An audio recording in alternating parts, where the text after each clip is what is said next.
Hello everyone, welcome back or to my channel if you're new here. For today's video, I'm going to be showing you guys all the books that I read in 2023, minus 4 books which were actually my textbooks for school, so I really don't count them as books that are on my TBR because I had to read those for school. So if you would like to see all the books that I read and if I recommend them, then let's go ahead and keep watching. Alright, so I'm going to be doing this in no particular order. I'm just going to be taking the books off the stack as I see them. So first book off the stack is The Guest List by Lucy Foley. This is actually the last book that I read in 2023. I very much enjoyed this book. This was like a whodunit, and it always kept me guessing to see who the killer was, and I ended up getting the killer right, surprisingly, considering I'm not good at that. So yeah, so I read that. If you're very much into murder mystery psychological thriller, highly recommend to pick that up. So that's the first, this is the last book that I read to finish off 2023. Next on the list is Where the Crawdads Sing by Delia Owens. I read this book in a week, and I cried at the very end of this book, and books normally don't make me cry. So yeah, I highly recommend. I actually might end up rereading this again just so I can watch the movie and compare and contrast notes from the book to the movie to see if they're the same or not. Verity, 2 out of 10. Next up is A Good Girl's Guide to Murder by Holly Jackson. I actually kind of enjoyed this book. Again, I'm very much into murder mystery, psychological thrillers, and this book actually moved quite a bit. Like, I took this up with me to a family friend's cottage thinking, you know, I'm going to be able to read it. I never ended up reading it, but when I started this book, I could not put it down. I finished this book in about 2.5 weeks, give or take. Usually, if I'm really into a book, unless it's really long, it takes me anywhere between a week to 2.5 weeks to read it. Except for the exception of longer books, that usually takes me about a month to a month and a half to read, unless I power through it and end up pulling all-nighters to finish the book.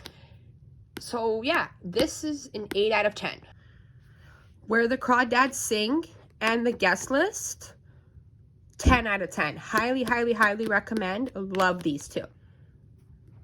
Alright, so the next one is In My Dreams I Hold a Knife by Ashley Winstead.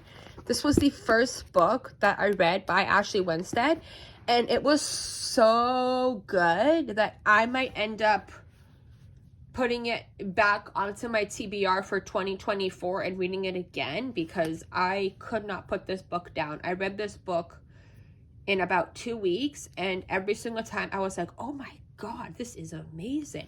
This is a psychological thriller, but the way it grasps a hold of you, I think I might put this and Where the Crawdads Sings in my 2024 and reread those again once I'm done reading the other books that I obviously purchased to do for my 2024 book read.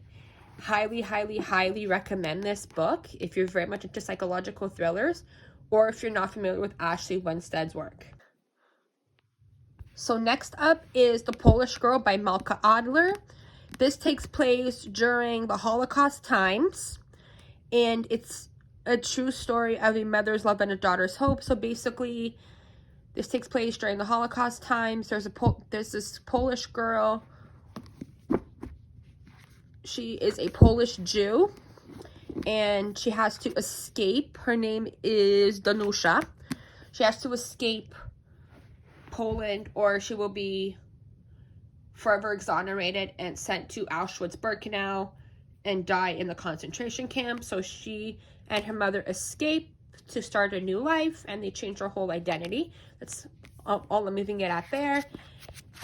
I managed to finish this in about a month, which was very impressive considering how big this book is. And again, this hit really close to home because because I know people that survived Auschwitz-Birkenau.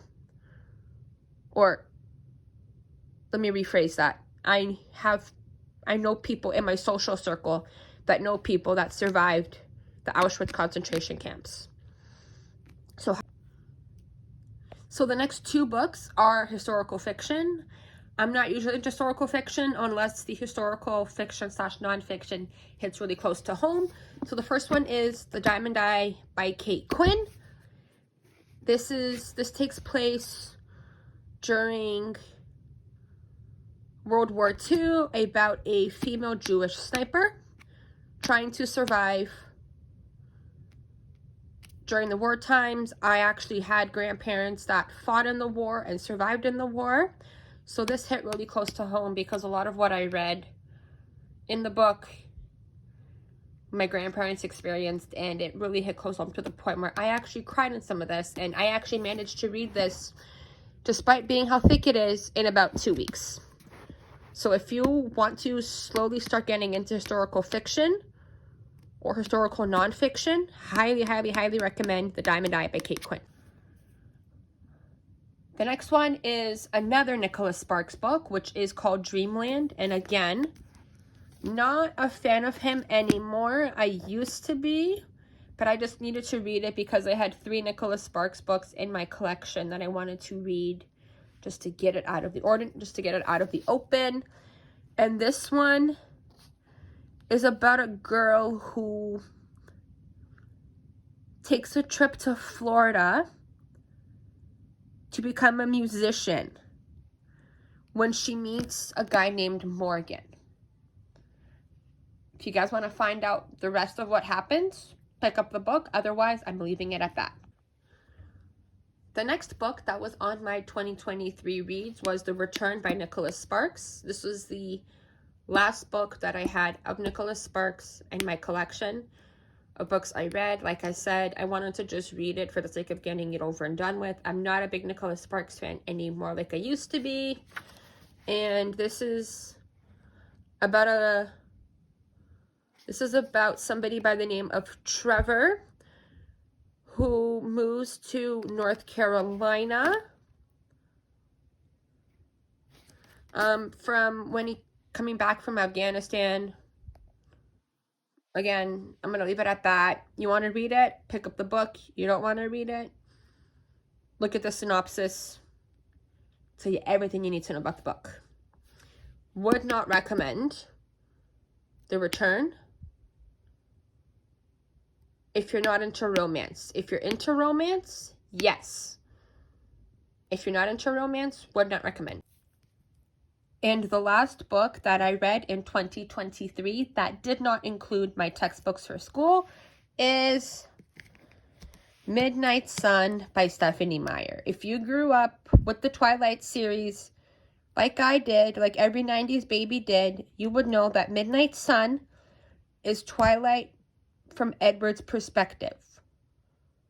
Whereas the whole Twilight series itself is from Bella's perspective. Midnight Sun is the Twilight saga from Edward's perspective. So if you're into the Twilight series, you grew up on the Twilight series like I did, pick up Midnight Sun.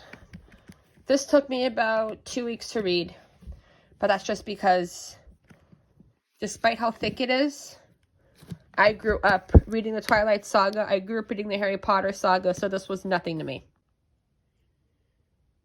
So these are all the books that I read in 2023, excluding 4 that I needed to read for school. Leave a comment down below if you enjoyed this video, or if you did not. That's totally cool too. I love you guys so much, and I will definitely see you in my next one. Bye.